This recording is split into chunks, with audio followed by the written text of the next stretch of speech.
आचार्य वसुधा आप सभी का हार्दिक अभिनंदन करती हूँ आपके अपने YouTube चैनल पर। दोस्तों, आज हम बात करने वाले हैं देवी के नवरात्रों के बारे में। जी हाँ, या देवी सर्वभूतेषु शक्ति रूपेण संस्थिता नमस्तस्यै नमस्तस्यै नमस्तस्यै नमो नमः। ऐसे ही करुणामयी माँ के नवरात्रे आरंभ हो रहे हैं। अश्विन मास के नवरात्रे शुरू होने वाले हैं और जो डेट रहेगी अश्विन मास 2023 के नवरात्रों की, वो रहेगी 15 अक्टूबर 2023 से आरंभ होकर जो नवमी तिथि मनाई जाएगी वो मनाई जाएगी 23 अक्टूबर 2023 को। अब ये इस बार नवरात्रों में किसी भी तिथि का क्षय नहीं है, पहली बात तो ये बता दूं। दूसरी बार पूरे 9 दिन की पूजा आप इस बार कर सकते हैं। कौन से दिन देवी के स्वरूप को किस चीज का भोग लगाएं और देवी के कौन से स्वरूप की किसे सबसे ज्यादा पूजा करनी चाहिए और सबसे ज्यादा लाभ किस व्यक्ति को देवी के उस स्वरूप का मिलेगा, ये सभी अपने दूसरे वीडियो में बताऊंगी। लेकिन आज के इस वीडियो में हम बात करने वाले हैं नवरात्रि के आरंभ के बारे में। तो जैसा कि मैंने कहा कि 15 अक्टूबर से नवरात्रि शुरू होंगे। इस दिन आप माँ का कलश स्थापना कर सकती है, पूजा आरंभ कर सकती है। अब दूसरी चीज कि इस दिन कलश स्थापना का शुभ मुहूर्त क्या रहेगा। वैसे तो कहा जाता है कि ब्रह्म मुहूर्त में ही पूजा अर्चना का विशेष महत्व रहता है, लेकिन फिर भी अगर हम देखें तो पंचांग के अनुसार 10:24 के बाद का मुहूर्त बताया गया है। लेकिन उसके अलावा भी एक शुभ मुहूर्त है सुबह 6:30 से लेकर 8:47 का। जी हाँ, या तो अगर आप नौकरी करते हैं, आपको ऑफिस जाना है, आपके घर में अगर आपको कोई ऐसा काम नहीं है तो आप सुबह सुबह फटाफट उठिए। 6:30 बजे से 8:47 के बीच में आप घट स्थापना कर दीजिए, ज्वारे बो दीजिए, आप माँ की पूजा अर्चना कीजिए और जो भी आप पाठ करते हैं उसे आरंभ कर सकते हैं। उसके बाद में 10:24 पर भी आप पूजा कर सकते हैं। उसके बाद में एक अभिजीत मुहूर्त का जो समय रहेगा वो रहेगा 11:44 से लेकर 12:30 तक का। इस समय में भी आप माँ की पूजा अर्चना और घट स्थापना कर सकते हैं। उसके बाद में आपको ये बता दूं कि इस बार नवरात्रों में अगर आप कुछ नया करने की सोच रहे हैं, यानी कि आप शुरू से जो नवरात्रि रखते आए हैं वो पहला और आखिरी ही रखते आए हैं, इस बार आप सोच रहे हैं कि क्या मैं इस बार पूरे नवरात्रि रखूं, तो नहीं, इस बार आपको इस शुरुआत को नहीं करना है। अगर आपके घर में घट स्थापना का रिवाज नहीं है तो इस बार आप वो नहीं शुरू कीजिएगा। अगर आपके घर के अंदर कलश स्थापना का रिवाज नहीं है तो इस बार आप वो नहीं कीजिएगा।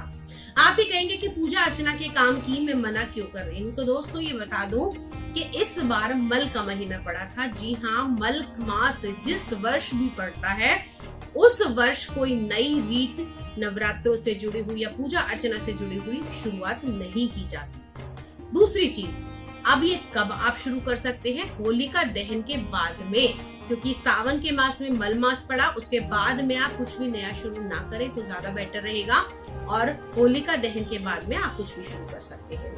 अब तीसरी चीज, अगर आप 9 नवरात्रे रखती हैं तो क्या उस केस में आपको अखंड ज्योत लगाना अनिवार्य है? तो नहीं, ऐसा बिल्कुल नहीं है, क्योंकि अखंड ज्योत लगाने के बहुत सारे नियम होते हैं। जैसे कि आप जब भी अखंड ज्योत में घी डालेंगे या उसको बढ़ाएंगे या उसकी सेवा करेंगे तो उस समय आपको साफ शुद्ध नहाए धोए होना चाहिए। दूसरी चीज, अखंड ज्योत किसी भी हाल में बुझनी नहीं चाहिए। तीसरी चीज, अगर आपके यहाँ अखंड ज्योत लगी हुई है तो आप उसको अकेला नहीं छोड़ सकते। कोई ना कोई व्यक्ति उस कमरे में, उस कमरे के आसपास अवश्य ही रहना चाहिए।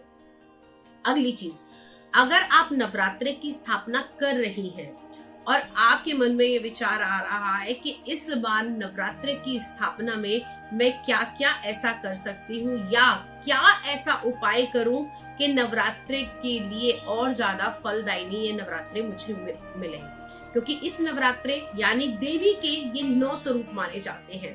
अगर देखा जाए तो इन 9 स्वरूप के अंदर देवी जन्म से लेकर सृष्टि के अंत तक सभी सिद्धियों को देने तक सारे 9 के 9 दिनों में अलग अलग स्वरूप की अलग अलग इच्छा पूर्ति के लिए पूजा कर सकते हैं। अगले वीडियो में वही बताऊंगी कि कौन से दिन देवी के कौन से स्वरूप की पूजा करके आपको क्या सुख मिल सकता है। जैसे कि अगर संतान पाना है, अगर आपको विद्या पानी है, अगर आपको एक अच्छी स्किन पानी है, अपने अंदर एक बचपन को जगाए रखना है, तो आपको क्या करना है। अगर आपको सांसारिक सुख भोगना है, तब आपको क्या करना है। अगर आपको अपने अंदर दूसरों से लड़ने की शक्ति, लड़ने लड़ाई झगड़े की नहीं, अपने स्वाभिमान के लिए अपनी बात को आप नहीं कह पा रहे, उसको जागृत करने के लिए आपको नवरात्रि के कौन से दिन किस चीज का भोग लगाना चाहिए और क्या करना चाहिए, अगले वीडियो में वो अवश्य बताऊंगी। उसके बाद में आज बात कर लेते हैं हम एक और विशेष चीज के बारे में। कौन सी है विशेष चीज, जल्दी से पेन और कॉपी निकालिए और नोट कर लीजिए। अक्सर ये देखा गया है कि माताएं बहनें जो व्रत करती हैं वो पहले नवरात्रि से शुरू करके अष्टमी तक व्रत रखती हैं, यानी कि 7 दिन का व्रत किया, अष्टमी का कंजका पूजन किया और नवरात्रि को विदा कर दिया या फिर देवी की चौकी को हटा दिया। तो यहाँ पर भूल कर भी आपको ये गलती नहीं करनी चाहिए, क्योंकि 8 नवरात्रि तो माने जाते हैं माँ महागौरी तक। लेकिन अगर आपके जीवन में आपको सिद्धियों की प्राप्ति करनी है, अब वो सिद्धियां कौन सी होती हैं, मैं तांत्रिक सिद्धियों की बात नहीं कर रही हूँ। वो सिद्धि है अपने मन पर शक्ति पाने की सिद्धि, वो सिद्धि है अपने अहम के लिए लड़ने की सिद्धि, वो सिद्धि है किसी भी अच्छे काम को करने के लिए इच्छा जागृत होने की सिद्धि। उसके लिए आपको देवी के 9वें स्वरूप, जी हाँ, माँ कालरात्रि की पूजा अवश्य करनी चाहिए। कहा जाता है कि अगर आप माँ के इस स्वरूप की यानी कि 9वें स्वरूप की पूजा नहीं करती हैं, तो आपका नवरात्रि की जो पूजा है वो अधूरी रह जाती है। तो 9वीं वाले दिन आप सुबह पूजा कीजिए, माँ के इस स्वरूप को मनाइए, स्वरूप की पूजा कीजिए।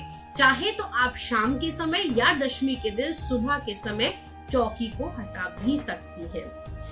तो ये थी विशेष जानकारी नवरात्रों से जुड़ी हुई। इसके अलावा अगर आपके मन में कोई संशय है, कुछ और जानकारी आप पाना चाहते हैं, तो आप हमारे स्क्रीन पर दिए हुए नंबर पे हमें संपर्क कर सकते हैं या फिर हमें कमेंट बॉक्स में लिख कर भी अपना सवाल पूछ सकते हैं। अगले वीडियो में आपसे फिर से मुलाकात करूंगी, तब तक के लिए जय माँ भगवती।